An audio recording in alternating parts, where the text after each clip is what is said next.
Ladies and gentlemen, hey, hi, how you doing? Welcome back to the channel. Thank you so much for stopping by. Obviously, yesterday we got some pretty breaking news for Call of Duty with the fact that Season 3 is no longer launching on March 20th in just a couple weeks, and instead, it's about a month away now. The season's been delayed, although they don't actually use that term because they never announced a start date for it, but it's been delayed until the start of April, on April 3rd. And with this, Call of Duty is taking a pretty big risk. They are gambling a lot on this delay because in theory, they are pushing back the launch this season for optimization purposes and for stability purposes, right? Clearly something in the pipeline, likely to do with Verdansk, is not fully ready yet. They are not confident that if it were to launch on the 20th as originally planned, it would go smoothly.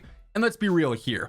Major Call of Duty updates, seasonal updates, mid-season updates, integrations, things of that nature are not really known for going that smoothly. Typically, the game launches and there are all sorts of problems, ranging from gun glitches to map glitches to gameplay, all sorts of stuff like that. Like, very rarely do you see a new update, especially a major one, drop in COD and it just go flawlessly, right? Unfortunately, that's just the state of the game and likely a result of the Warzone 2 engine and the COD HQ and everything being mushed together. It just causes unforeseen problems until they are seen and they're live in the game, because that's just how it goes, right? And so this announcement that Call of Duty posted is interesting. Like I said, it's taking a pretty big gamble because they say Season 3 is a big moment for Warzone and Black Ops 6.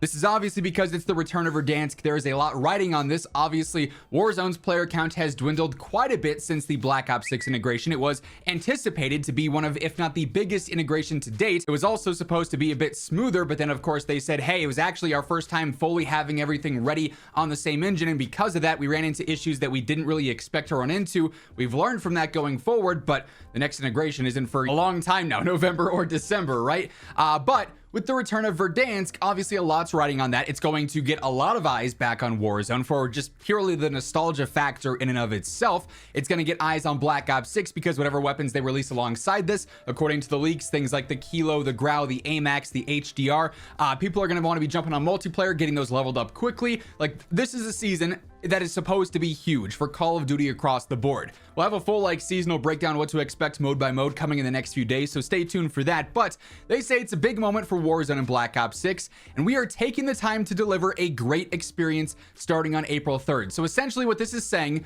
without saying it fully, is that we've delayed the season to April 3rd to ensure that it launches in a smoother way, in a more seamless and flawless way. Do I think it's going to be perfect? No, I'm not building that expectation for myself, and I don't think you should either, because we've never had a history of COD updates being like that, even ones that are delayed, that I'll talk about here in just a moment. They do say we should expect more news on it following Warzone's 5th anniversary next week. That's obviously happening on March 10th. Hopefully we'll see some sort of reveal or announcement for Verdansk or other things there. Obviously, when the time comes, I'll be keeping you guys in the loop for everything going on with that, alongside everything else going on in COD on a day-to-day basis. So if you want to guarantee you're always up to date, simply hit that subscribe button, turn on those post notifications, and if you do enjoy this video as we discuss why this is such a gamble, a like rating is always seriously appreciated as well. It really does help grow the channel. But with this, obviously, if the game were to launch on March 20th, as originally intended, presumably, at least according to all the leaks and rumors that we've seen surface, and most obviously, the Battle Pass countdown timer in-game for Season 3, if it had launched on March 20th as intended and it was not going over well, if Verdansk was super buggy, the gameplay was like something was incredibly wrong, whatever situation you want to imagine, there's plenty that we could draw history off of. If the servers were incredibly overloaded or there was some major issue there, then that immediately kills a ton of hype for Verdansk right away. If the most anticipated update of the year, the return of a map that we've been asking for years now, launches and it is buggy and it's problematic and it's a mess, well then players right away are going to say, all right, well, it was cool, I wish I could have checked it out more, but I'm not playing through an entire match of Packet Burst. I'm not playing a game where if I grab my loadout, the guns disappear, or my loadout falls through the map, or if there was some other crazy bug or glitch going on, right? That's going to deter players right away if it launches in a state like that. And we've seen several seasonal updates and major updates drop that have issues of that nature that oh, there's so much hype going into the season. This is going to be an awesome update. That's going to be an awesome update. This new weapon's going to be fun to use. But then just something terribly wrong happens. Something super problematic happens, and it just takes away, it overshadows any positive that could come from this update. So instead, they've now pushed it back to April 3rd, an additional 2 weeks to fine tune and to perfect whatever they plan on launching with Season 3 across all modes, right? Particularly with Warzone and Verdansk. So this, in theory, should be a good delay. As much as I've been really anticipating playing on Verdansk and returning to that, I was really looking forward to the 20th and getting back to that as soon as possible. At first, I was a bit bummed to say, oh, it's been delayed. You know, that sucks. We got to wait a month now instead of 2 weeks. But if they're delaying it to make sure it launches in a more seamless fashion, that in theory should be good. But theories don't matter anymore. The execution is what matters. What happens on April 3rd when this launches? And that's where the risk comes into play here. Why Verdansk and why Season 3 was ultimately delayed, they've yet to disclose officially the exact reasons. I don't know if they will. We'll see in the coming days, of course. We'll cover it if it happens. But one can assume, like I just said, it's for fine-tuning, to optimize the game further and make sure it launches in a stable way. It also could have to do with this, as Charlie Intel reported a few days back, and as we've covered on the channel, there were reportedly various different play tests of Verdansk happening behind closed doors with creators. Charlie Intel says some creators play tested builds of Verdansk for Warzone with different map elements, including different map traversals. I'd have to imagine that's like balloons and stuff, or redeploy drones. A few weeks back, the map was similar to OG Stadium accessible, but the roof closed. Charlie Intel also says there's actually been 2 different playtests behind closed doors for Verdansk with different builds testing various things. Does this work? Do you think that works? Whatever the case is. One test happened late last year and one just a few weeks back, which is really strange. If you're going to have like a feedback group or a focus group for it and have that take place, you know, a month out from when the map was originally supposed to launch, that's not a lot of time to adjust based on feedback. And these playtests happened reportedly for focusing on feedback for Verdansk. So say some large things came from these playtests and they're like, okay, we have to adjust this. They didn't really give themselves a ton of time to do so, and that could be part of the reason why it's been pushed back. But here's the thing with the delay. If you are pushing something back and the description that you give, or the reason that you give for that delay, is to make sure it launches with the best experience possible, it launches in the best way possible, you're now upping the expectations.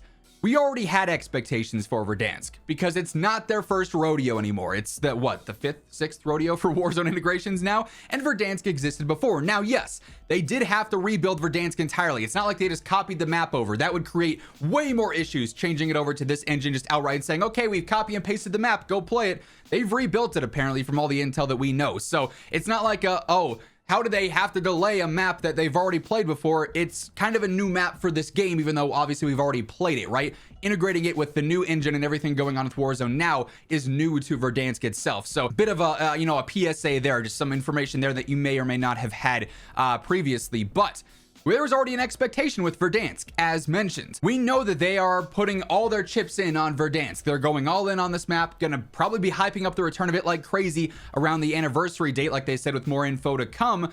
But now, if you're pushing it back more, you are raising the bar in terms of expectations. Like, oh, okay, you recognize that it was not gonna launch in a good state, or in a state that you're comfortable with and confident with.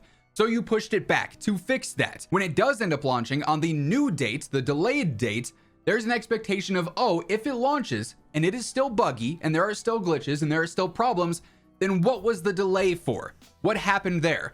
Is that any different from the state that it would have launched in if you had launched it on time originally on March 20th? So by pushing it back, yes, that's good that they are focused on making the game as playable as possible, making it as stable as possible, and launching it with the most confidence they can have. But if it doesn't meet that expectation, which truthfully, I think there's an unrealistic expectation for COD at all times. People want it to be perfect, and a game like this that is just a Frankenstein creation with the COD HQ, I don't think is ever going to hit that. That's why I've been so adamant about COD HQ not being a thing. But if it doesn't meet a certain quality, it doesn't meet a certain standard when it launches, then that is an even worse look than if you had launched it on time. You launch it on a certain date and it's like, oh, okay, we didn't have the proper time to respond to feedback that we had with behind closed doors play tests. We're working on it. It'll be updated, you know, by April 3rd or whatever, right? But instead you push it back and it's like, okay, if it's getting delayed, it's got to be for a reason, and it's got to be a noticeable reason when the map launches. And if they don't meet those expectations as said, well, then you're going to have a similar situation of, oh, jumping on Verdansk, but my loadouts are bugged, or the map is glitchy, or the servers suck, or I'm just constantly running into cheaters. I'm good. It's nostalgic, but I'm good. And then there goes that huge chunk of player base that they are betting on returns and sticks around with the return of Verdansk. There is also one other larger cause for concern with this, in my opinion, and that's dating back to the community update that we got about Ricochet back in January. This obviously detailed some updates that were coming in Season 2 and some updates that should be coming in Season 3 alongside the launch of Verdansk. They stated in this blog, though, that Season 2 was going to have major anti-cheat update improvements, kernel level driver updates, all this stuff. This was a preview blog. You know, these updates didn't happen for several weeks after this blog came out, and yet when Season 2 launched, the anti-cheat didn't really solve much. There's still a massive cheating issue going on, and that's why we've actually switched on over to full-on cross-play off ranked play for console for multiplayer and Warzone, because they can't get the cheating situation under control. So these Season 3 expectations that they're building with the anti-cheat updates, there's really not much confidence in those given the track record here. They also mentioned that they were going to push back a ton of content for Warzone Season 2 in favor of bug fixes and quality of life updates. And while yes, certain things have improved in game, the weapons do feel a little bit better in terms of what's going on with their speeds, and there's a bit more of a balance between MW2 and MW3 and Black Ops 6 guns.